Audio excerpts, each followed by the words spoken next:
From the Fatheads Eyewear Studio in Indianapolis, Indiana, this is The Skinny. Maybe I need to start in the trash truck business. Don't rule it out. But the steering is spokes on the wheel straight ahead. The steering's broken. Bridges takes the wheel and he goes, whoa, whoa. He's airborne, and then I'm above him. Inverted. All at the same time. Yeah, you're just like, wow, that's a wild picture. He gets behind the race car and he tells me if I'm good or not, and if I'm good, he'll go, perfect. I hang up on the guy. I go, who's this? This is Deion Sanders. I go, yeah, nice try. See you later. Bounce and then this insane roll. That thing sent it. I hate qualifying. It's the worst. It's literally the worst thing you could ever do. But I'm smooth and creamy like milk chocolate. Have you ever not saw a Hershey bar that did not look good? Hi, I'm Tony Stewart. I'm Mario Andretti. I'm Johnny Rutherford. I'm Angel Sampe. I'm Travis Pastrana. This is Antron Brown. Hi, I'm Marty Fiolka, and this is The Skinny. Welcome, ladies and gentlemen, to The Skinny. We have another great show coming your way. A very good friend of the show that has helped us out in the past, Mr. Marty Fiolka, is on the set with us here. I'm Ken Stout, of course. That is Mr. Rico Elmore. The track dude, Mr. Michael Young, is back behind the controls. Don't know if you can see the very lovely and, of course, NHRA champ, Miss Julie Natus. But Marty Fiolka, welcome to the show, my friends. So to put him in perspective, He's buried heavily in the off-road industry. And when I say off-road, I mean from desert to short course. I call you the promoter at Crandon. Is that, would you agree with that? Yeah, I mean, I think that's term? that's the fair assessment now, is that I am the promoter of Crandon International Raceway. There you go. So Crandon International Raceway, and I promise you will see some of the most exciting action shots here in this show. It's still what I call, I get goosebumps, I haven't even said it, but it's the most exciting turn one in all of motorsports. Absolutely incredible. Crandon International Off-Road Raceway is the Indianapolis 500, the Daytona 500 of short course off-road racing. It's our Mac Daddy. It is. It's very. It's been a privilege to work there for the last 10 years. My 10th year as a promoter there, and I consider it the second largest off-road race in the United States, next to King of the Hammers, in terms of numbers and people. It's been around a lot longer. It's our 55th year, and we're getting ready to dial up the Polaris Crandon World Championships here on Labor Day weekend and the Red Bull Cup, our 9th annual one of those. And it's the best racing I've been to. I've been to pretty much every four motorsports around the world, but nothing compares to Crandon in Turn 1. And, 900 horsepower, all-wheel drive, unlimited trucks. It's not like anywhere else in the country. And, it's a reason that the racetrack and the event's been around 55 years. It's a Labor Day tradition. We treat it, much like the Indy 500, like I treat it just like that in terms of, hey, it's Labor Day. We're in the middle of America. We're going to go red, white, and blue on this deal. All the pre-motion stuff, pre-race stuff that we do, it's all tied into that. And when you're up in the Northwoods of Crandon, and you've got laborers, which is what our audience is. They're loggers and truckers and hardworking people up there in that part of the world. Nothing is better than Labor Day. It's their last big, hurrah of the summer, because winter's coming. It's not very far away. Right. And so they come in, they go all in, and they're there for 5 days now. We extended the weekend from Wednesday to Monday. And it's just that kind of lifestyle festival that's gotten beyond just a race at this point. And the parade is just old school, small town America, and it brings back that feeling, that vibe. You don't know what you're going to see in that parade, by the way. No, you don't. The Fred Flintstone car is there, and you got to see this car. It's got wooden wheels on it that are far from round, and it kind of goes up and down the street, and everybody, but they're throwing candy, and there's kids running everywhere, and it is just quintessential small town America. It is, and I think more specifically, it's quintessential Midwest America, right? And our town of Crandon is 1,300 people all year long. Through the gates for the weekend, we'll have 65,000 people or so this year. Last year we had a KISS concert, which brought another 11,000 people last year. So it's a big happening in a small town. It's one main street, no stoplights. And so, and it's great is that all the race car drivers have to go to the parade, and they're there like just they all drive their trucks. Everybody gets in their trucks, yep. Their race cars, their buggies, their side by sides, and everybody's out and drives downtown and parks them. It's Yeah. So cool. It's very, very cool. And it's been going on, like I said, 55 years. And, you know, we're super excited that we've started introducing our preview shows, which we're going to be working on with Mav here. And, you know, we have 2 hours of like preview coverage for Mav this year, just from the parade. And it's a great time to deal with, you know, and do interviews with drivers and sponsors, and just kind of kicks the weekend off in terms of coverage and just in terms of the whole vibe. It's just the right thing to do. Yeah, it feels really good. And I want to touch, just because we haven't said their names yet, but the people behind that 55 years is the Flannery family. And I mean, couldn't be more passionate about what they do. No, I mean, you know, it started as a not-for-profit club, and Cliff Flannery is part of that club, that board of directors early on. That's right. Was there 6 or 7 of those? Yeah. Yeah. And it's changed over the years, but, you know, the whole track was built on, there was no master plan. There was no master, you know, budget to build it. It was like, okay, this year we're going to put up this gate, and this year we're going to restore this, and this year we're going to build this. And it's continued on. But really the genesis of all that's Cliff Flannery. You know, he is the big bear of a man who's there. He's kind of sometimes a little gruff on the outside, but heart of gold, loves that racetrack. He's 82 years old, I believe now, but literally sits in that tractor of his on the excavator and literally runs that every day. And, you know, and now, you know, the track went from being a non-for-profit to where the board of directors decided they were going to change their lives a little bit. So it was then purchased by Cliff Flannery and his family. And now Jason Flannery, his son, is very involved, and their kids are involved with different aspects. But that's part of it. And the other thing is that we've always really worked hard with the local communities to give money back to local charities. So we've have, you know, 450 to 500 volunteers every weekend, Labor Day weekend, coming to give up some of their time to man the back gates, to clean up, to man bars, to man the food stands, whatever it is.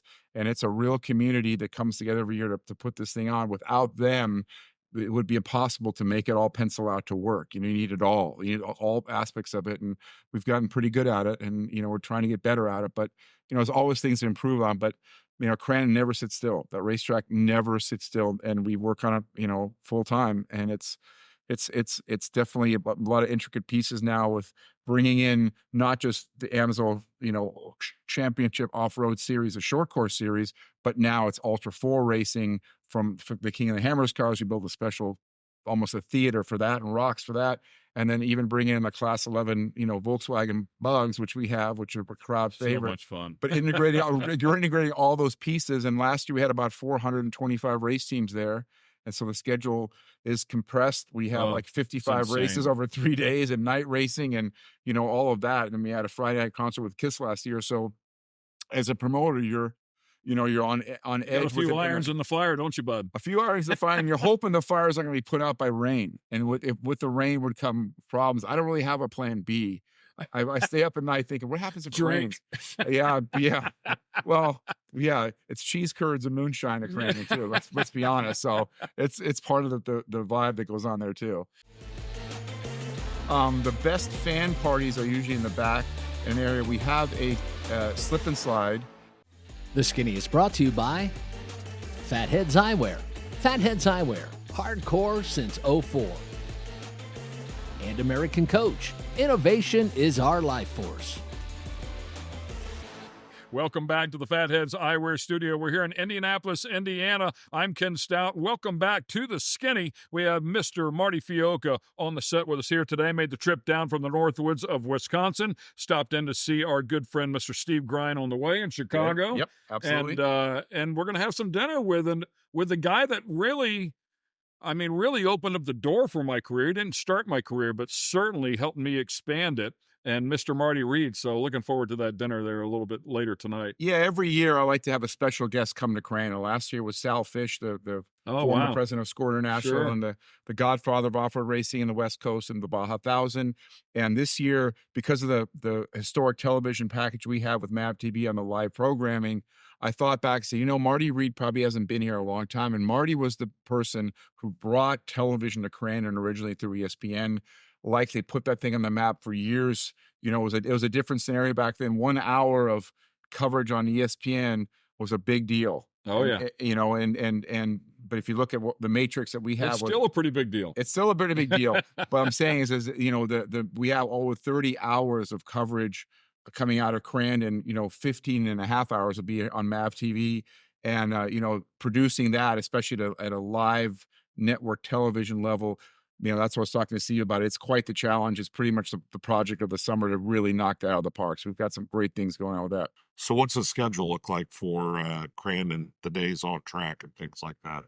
So the schedule of Crandon is fairly complex in the amount of the racing going on in the different series. So we actually start Thursday night with a youth cup, we call it, which is all the youth classes get to race. We have a sponsor this year who came in, Safari West, which is a great attraction out in California, 400-acre African safari theme park. The gentleman came last year, loved watching the kids. So there's a scholarship these kids are going to race for per classes, and they're going to win a chance to take their family to Safari West. That's Thursday night. Friday morning, the parade happens until about 2 o'clock.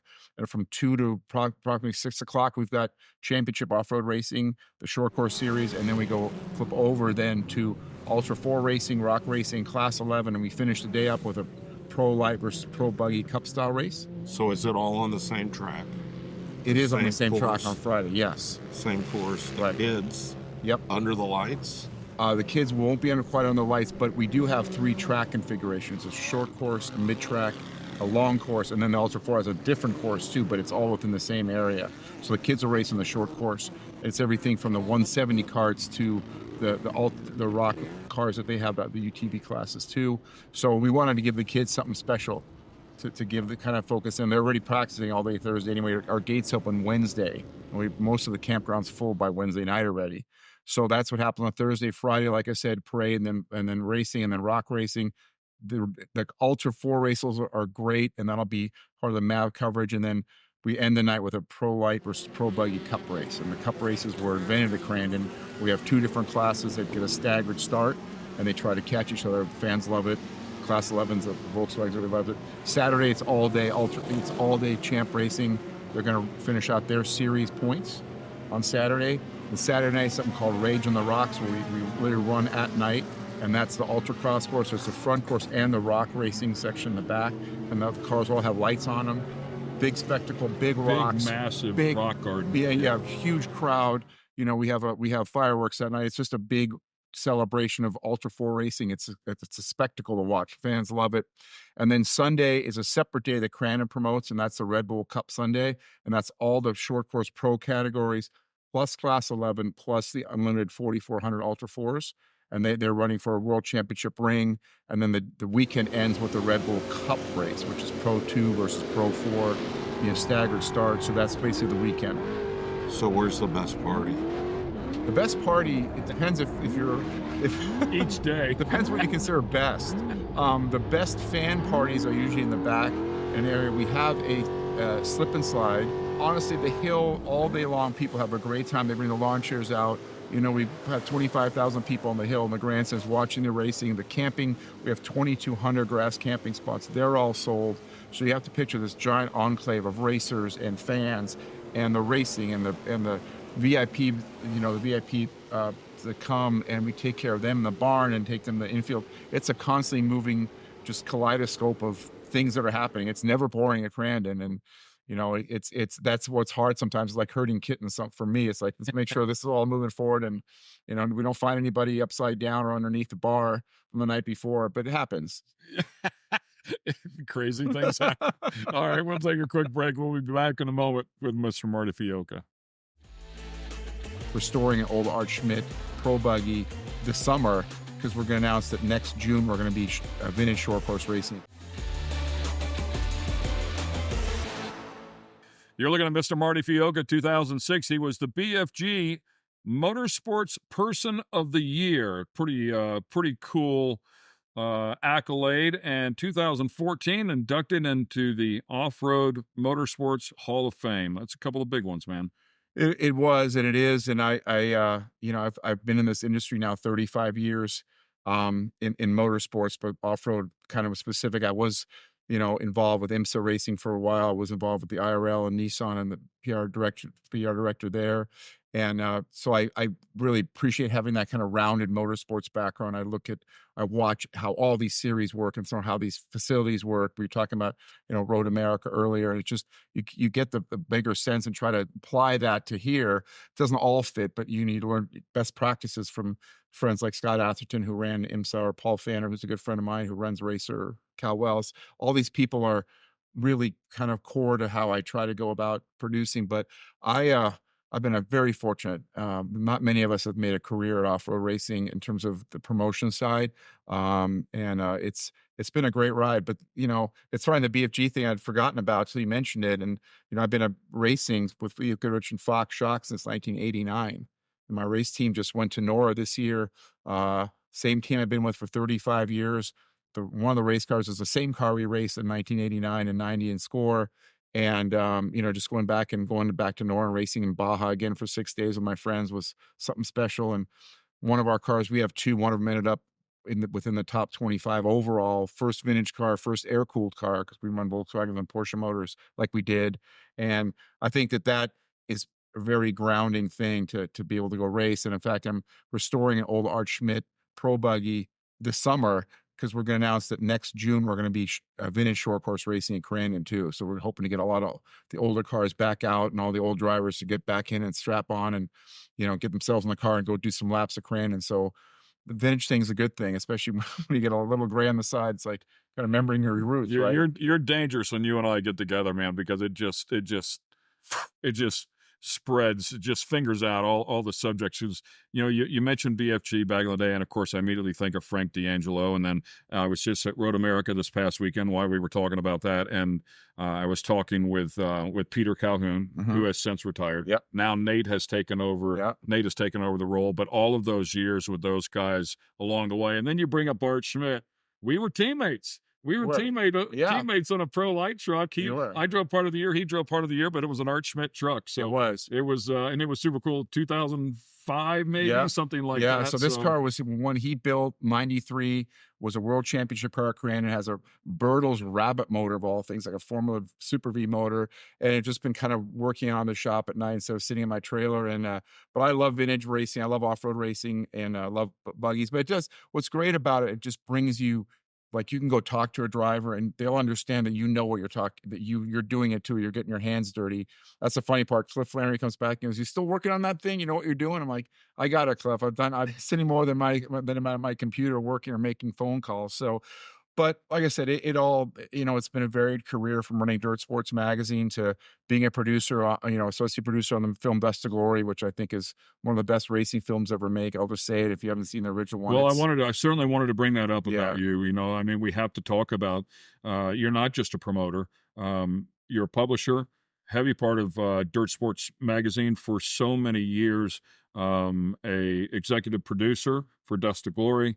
You've been involved in a lot of different facets of desert racing and bringing the sport to the fans, to the masses. Yeah, not intentionally necessarily. It's all started, it started really when I got involved as far as the director of marketing, the Russell Racing School in Laguna Seca, and I met Paul Fanner and tried to introduce him, who ran Racer magazine, still owns Racer, that, hey, off-road's this great thing. And then I went to the Indianapolis Motor Speedway, saw what they do with history, said, we have a huge history in off-road between Parnelli Jones and James Garner and Ivan Stewart and all this great stuff, this innovation on these cars, Robbie Gordon, Bob Gordon, but nobody knows about it.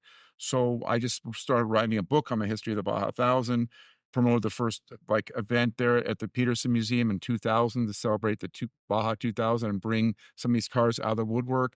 And it kind of evolved, like I said, to Dirt Sports. But in the meantime, I managed to also be one of the founders of Wide Open Baja, which was a touring company we had in Baja, because we felt there was no access point to driving high performance off-road cars. There was not Ford Raptors then. There was no Polaris Razors then. It was all just, you got to go buy a car. So we basically built a company that was dedicated to letting people come down and experience Baja and driving these high performance cars. And, we've eventually built 35 of them. And we had a ranch down in Ensenada that, Paul Newman went to, and Jesse James, and all these famous race car drivers. Roberto Guerrero was there. We had this whole thing where you could arrive and drive at the Baja 1000. One year we had 18 cars in the Baja 1000, point-to-point race. All 18 cars finished on time. Wow. So it was that's how, I was the promotional side That's of that, impressive, but it was an yeah. operational thing that Todd Clement founded, and Tommy Morris was part of our team, and Ryan Thomas and all our great guides. But we opened up the Baja Peninsula for lots of people, lots of corporate groups, a lot of BF Goodrich groups. And, that all of that just, I think the core of what I like to do is just expose the great thing we have and bring in people like, with the help of Yokohama now, like Tanner Faust and Travis Pastrana, and all these people now have come to Crandon and they fall in love with it. Last year was Stout Fish and Wilfred Eibach, he was there last year. And, just to see their faces and see what they thought of this, they hadn't, there's nothing like this on the West Coast. Scott Atherton you took, I believe it was his first trip to Crandon, and blew his mind. Blew his mind. Yeah, Paul was there, blew his mind. But Scott Atherton, who I consider probably the dean of motorsports executives in America, I really do. If you can bring those many manufacturers to one series and do what he did, and it wasn't singular, I'm sure Scott would tell you, but I knew him when I was the director of marketing at the Russell Racing School in Laguna Seca. He ran Laguna Seca. That was 1992 that I met him. And we've stayed, in touch ever since. And he came and he wasn't quite sure, Scott's very buttoned up. And here we got this race off-road thing. And I brought him to the infield of Crandon, which is the most insane spot to ever watch any type of motorsports. And his mind was blown in a big way. And it was just great to watch him watch that. Yeah. And, that's where, there's still that challenge of getting that sport and getting short course specifically into the mainstream. And, Crandon is as close as it gets, and we're very blessed to have a Super Bowl Sunday now, thanks to Red Bull, and having our own race. Look, you remember this, Ken, even the Mickey Thompson days, you wanted to win a championship, but there wasn't one race, maybe the LA Coliseum, that you really wanted to win. Well, it was the same in short course until we said, hey, look, Super Bowl Sunday, Red Bull Sunday is a day you wanted. So it's all money, all television. One on the mantle. Yeah, no, we're not going to make it a points race. We're not making a series race. We'll do our own. And that really brought the West Coast guys here. We brought our rules in, our own balance of performance that we did at the time, so we could run East and West Coast trucks together, the Pro 2s and Pro 4s. And that really changed the whole dynamic of the sport. We're going to weigh all the gold at the And then all of a sudden the excavator breaks. Yeah, and then it's thing. winter time, the first snow is coming, and I'm going to take the trailer going home. Welcome back to the Skinny. Ken Stout, Rico Elmore. I got the giggles here, and Mr. Marty Fiolka, of course. Michael making jokes here right before we come back. So good times, man. Love a good laugh. Hey, man, dying to ask this question right here. I'm just going to start it off and let you fill in the blank. Your dad and a dune buggy. Yeah, my dad and a dune buggy. I started off 9 years old. My dad had a Myers-Manx dune buggy. I was still in Southern California, and it was part of the culture growing up right there. I was a Volkswagen guy. My dad was from Germany, worked for Bosch. I mean, it wasn't any more German thing you could do than. And I was 14 when I started building my first Baja Bug in the garage. All Volkswagen, all Porsche, all the time. That's the place I grew up in. That's why I still race them and love them so much. And and I just got to love off-road through that. I didn't know anything about Baja, but I did manage to go race in Vora, which was a Northern California series. But later on, I got to meet Bruce Myers, who was the guy who invented the Myers-Manx. And he and I worked together for about 20 years on different projects. I built a really nice, beautiful dual sport Myers-Manx. My wife, Susan, and I we've taken 10-day trips to Northern California back in this car. And, but I love everything about the cross-culturalization of that time, right? 1968, you had the whole, Vietnam War thing going on. But down in Mexico, you had the early off-road racing with Nora and the Baja 1000, which was then the Mexican 1000. And, guys like Bruce Myers, who had a fiberglass body on a Volkswagen with a surfboard going down to Mexico, and that whole lifestyle with the Beach Boys and everything you think about that Southern California represented, I thought was a magical time. And I live in Orange County down near Dana Point and San Clemente, and I take the Myers-Manx down there. I still surf once in a while, but it's that whole California thing. You can say a lot about California in a negative way, but if you get to the core, I still live with Volkswagens and surfers. I still live in that area. There's a little spot in Orange County at the very end. It's Dana Point, San Clemente, and San Juan Capistrano where I live, and I love that stuff. I just think it's a great era. I can't believe you wouldn't stay in Wisconsin during the winters. I don't say in the winters. My wife is kind enough to You don't want to drive a Myers-Manx car in No, there, that's no. for sure. no, but Drive anything there. yeah, but no, Snowmobile. when it gets to right after Memorial Day, I'll load up my Airstream or our Airstream, and I'll drive out. And the Labor Day race, the June eventually is going to get busy too, but the Labor Day race literally requires me being there in the summertime. So my wife Susan's at home taking care of the house and doing what she does, and it's tough. But I'm always like, I feel like the guys on Gold Rush. Like I'm going off to Klondike with my trailer. I'm going to go, and then I'm going to, payday's coming, then we're going to weigh all the gold at the And then end. all of a sudden the excavator breaks. Yeah, and then the it's winter time. The first snow is coming, and I'm going to take the trailer going home.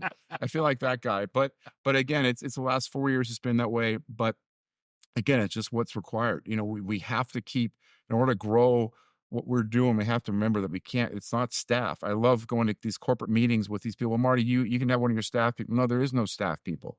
It's Tina Kuloff, who's a general manager, office manager, myself, and then the Flannerys, and that's who we have. So, it's sometimes funny when you deal with these people who expect these long meetings on things that it's not quite like that. But, that's why we're able to do it. I mean, that's the magic sauce, is just working hard for a time that's condensed and making sure that it's as big as you can make it, and never being afraid to step outside the line and make it bigger. We always push the harder to make it bigger. We're going to ask him about the Baja Club when we come back.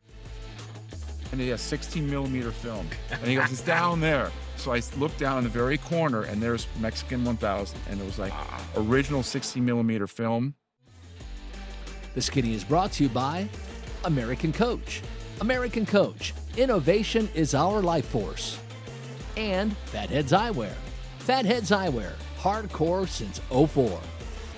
There's a nice wide shot of this beautiful place here. It's known as the Fatheads Eyewear Studio. Formerly, it was a police station, so from time to time we call this room the holding tank. Yeah. So He knows a lot more about tank. He knows a lot more about the holding tank than. Yeah, I've just heard about it from my friends. The same friends that, by the way, were probably at the slip and slide. They probably were. That's correct. Good friends. Hey, man, I teased when we went to break about the Baja Club. I'm not familiar with the Baja Club either, but I've seen some of the photos, some videos and stuff. Fill me in on that deal. Yeah, so it's been 10 years ago now. I felt like if you've watched the movie Dust to Glory, we touched on it really briefly, but we didn't get into the history of where this all came from. And Vic Wilson, who was the guy who won the very first Mexican 1000 in a Myers-Manx, said, if we knew we were making history, we would have paid more attention. And that always resonated with me, like, yeah, let me get into telling the story of the original races and what we talked about with Bruce Myers and that counterculture movement and how it all started, and following it through Nora. And I started a documentary project called the Baja Social Club. And unfortunately, it's faltered a couple times in terms of how it was getting executed. And it wasn't necessarily my story that I wanted to tell. And we ran a few things. But one of the things I did do in 1968, Bruce Brown, who did Endless Summer and On Any Sunday, he was the brains behind that.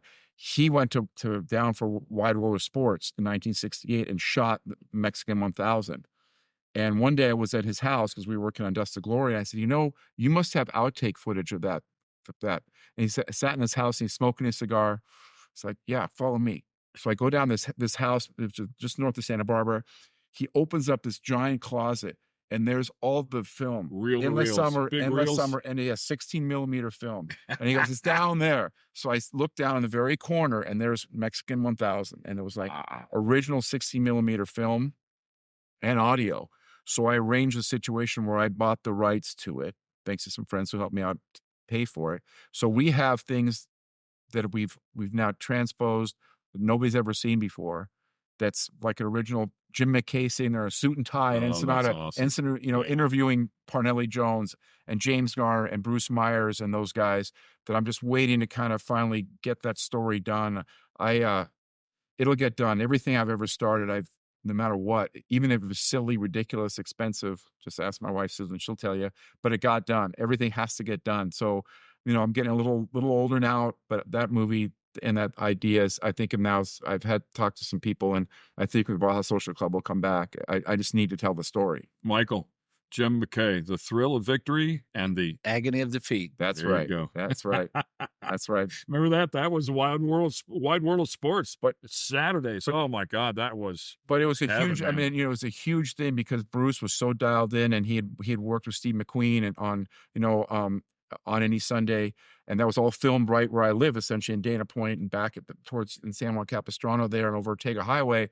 But it was so advanced what he did because he also brought the first Tyler mount on a helicopter ever in television. So the film footage you see at Baja, like over James Garner in a Strat Bronco, it's like, and it's beautiful. But it's shot from a helicopter with a Tyler mount.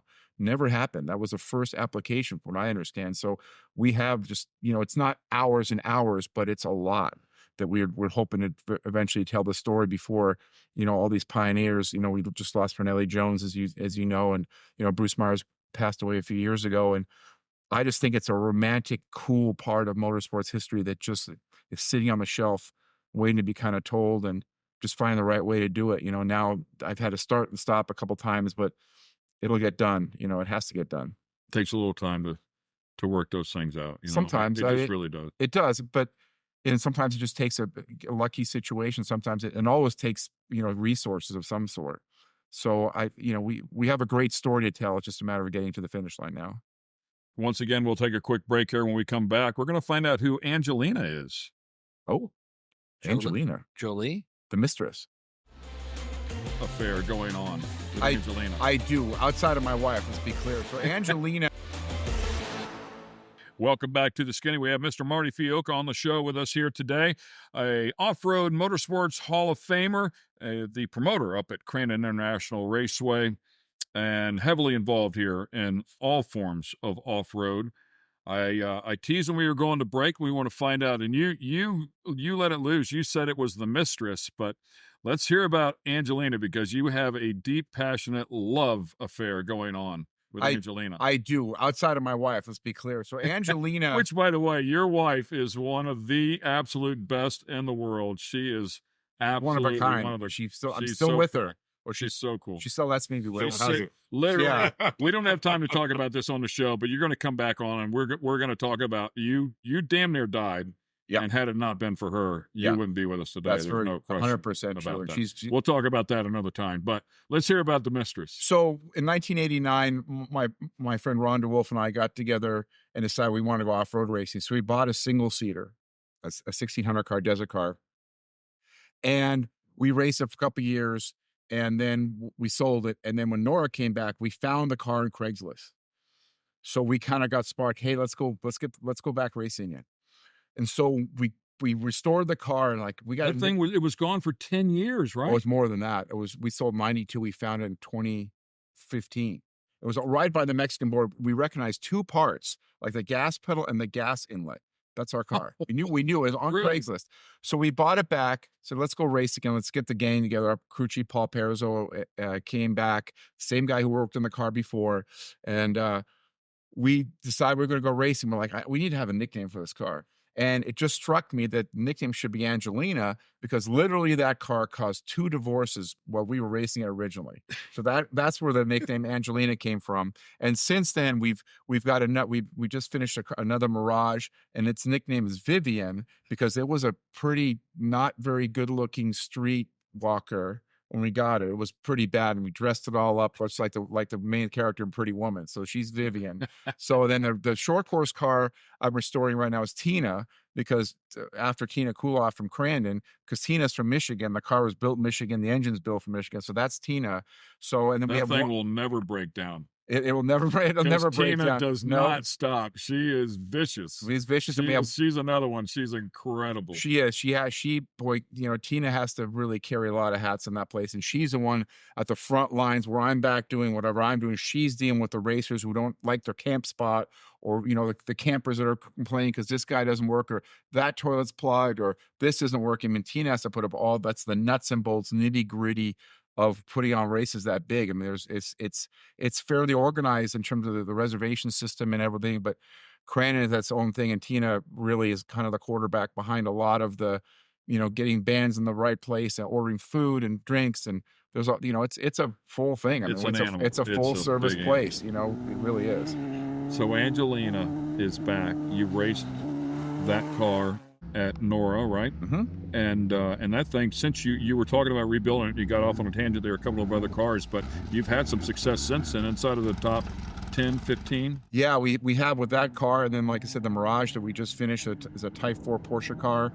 Again, we had the BFG factory livery. We had it in 1989, and only Robbie Gordon and Bob Gordon had that livery, that real famous black, red, blue, and white. So we took that back. Our box fan has it. We have a Chase Bronco. We have a fourth car actually, a Cheneth that Bob Gordon had that style of car. We found a brand new one from 1989 that was never been finished. So that's Mary, because she's a virgin. Wow. So Mary's going to come back. She's coming too. So, so the nicknames of the cars are, yeah, that's part of the fun, but we have a good time, man. Love that. And you know, the funny part, Ken, That's is that pretty cool, though. You find some tubing that was built and never, ever completed. like, in no, race. like I this mean, car it is- came, we got the car, found it on Craigslist. The car had never been finished, but the guy was the original owner, had the receipt from Mike Thomas, who owned Cheneth at the time, from 1989.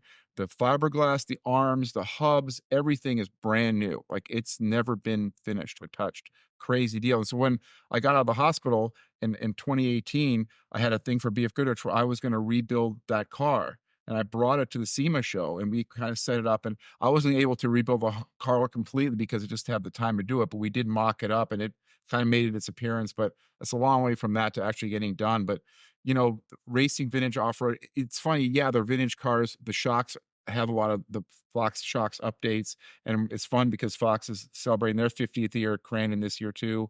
And I'm a original athlete. I'm not. It's funny. I'm an athlete. Like, yeah, okay, but you know, it was part of their factory deal from Ben, like BF Goodrich, and it's kind of cool to still carry the colors and bring in the car. The Tina car will make its debut in the Fox booth at Crandon. Hopefully do some laps of art and, you know, announce that we're doing the short course vintage stuff. So driving those race cars, I just, you know, came back from Nora this year, and that last, you know, mileage that you're going from Toto Santos over the hill to Cabo San Lucas, you know, Susan's my wife's sitting at the finish line waiting after 6 days of racing, and, you know, it just never gets tiring. I love driving those race cars. I love driving, but I'm a buggy guy. You know, I'm a air cooled guy, and I can still do it. You know, everybody's a fascination with big trophy trucks. I understand that, and that's great.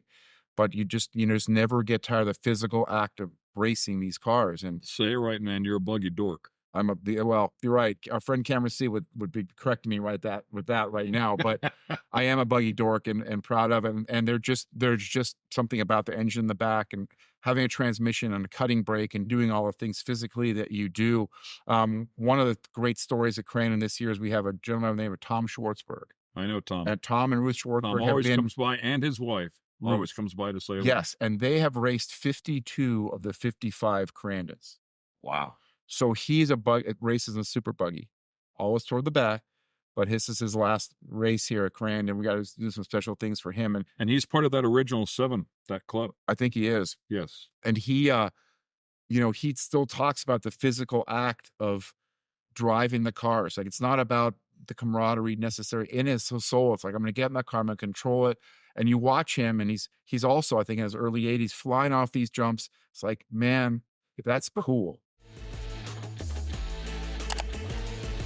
Want to get the skinny on other guests in different types of motorsports? Check out our YouTube page and get the skinny. The Skinny is brought to you by Fatheads Eyewear. Fatheads Eyewear, hardcore since '04. And American Coach. Innovation is our life force. Welcome back to the Skinny. Great to have Marty Fiolka on the set with us here today. We're going to close out this last segment, talk about the schedule at Crandon. We also want to talk about this app that is now live, MAVTV Go, and it is free. It's awesome that it takes so much work, so much to get one of these things off the ground, but our good friends at MAVTV have done a wonderful job. It's powered by Endeavor Streaming, and that's the same technical provider for apps from the WNBA, the WWE, and UFC. So it is high tech. It is a great streaming series, great streaming app, I should say.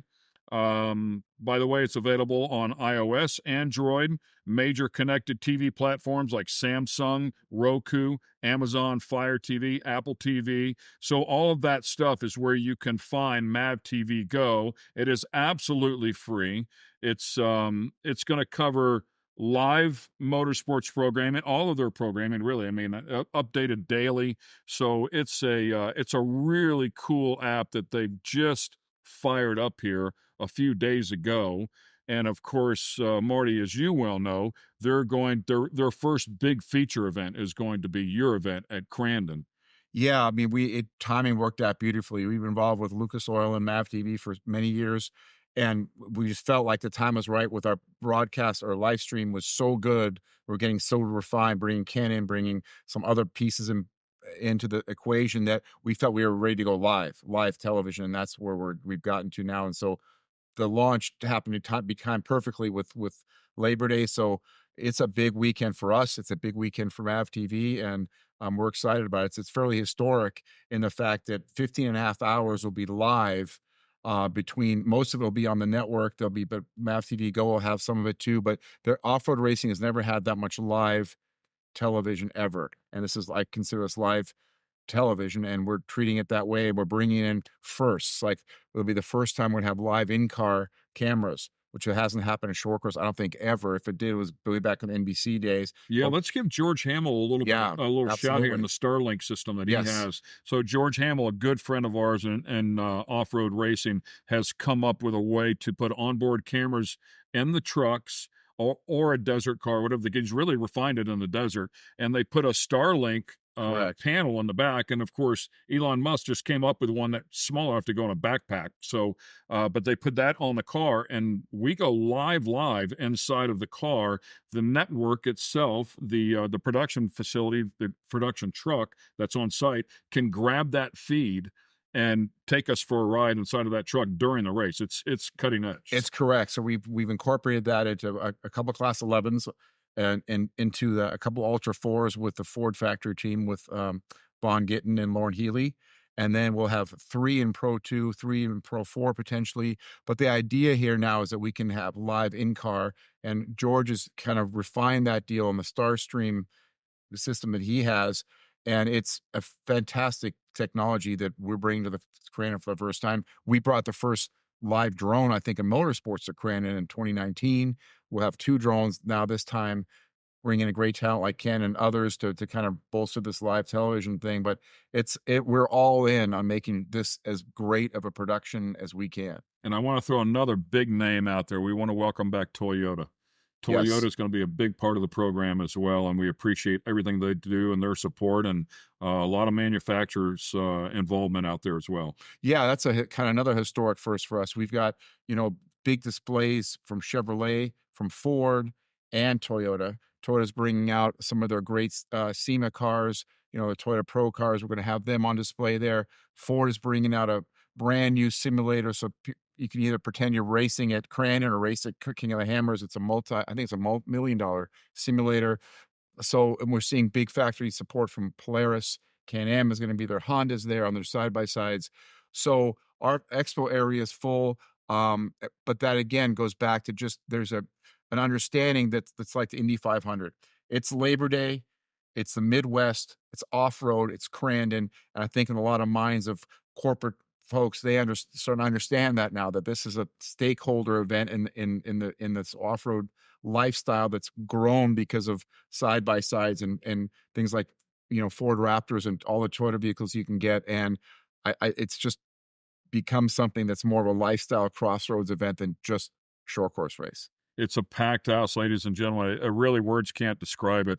As he mentioned before, in excess of 400 teams, 450 race teams that'll be out there. 65,000 plus fans will be out there. It is and actually, when I know you were talking about the racing schedule, but practice starts on Thursday. Yes. For the pro trucks for the Champ Series as well.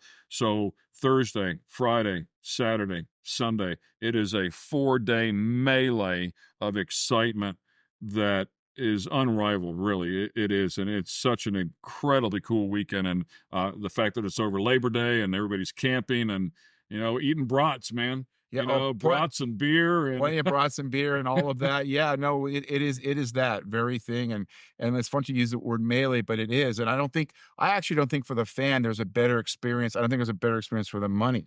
I mean, 55 races essentially over 3 days is quite the packed schedule. When you sit there, you can watch racing from the morning till 10 o'clock at night on Saturday, and all these different cars and different vehicles. And now we have people coming from all around the country. Some Class 11 racers coming from Mexico.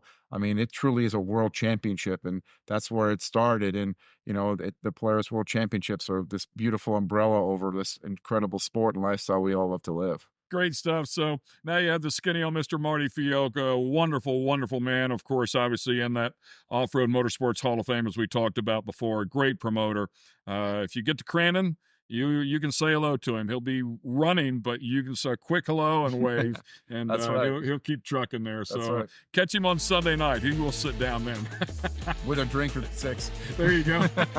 All right. Hope you enjoyed the show. We'll see you next week.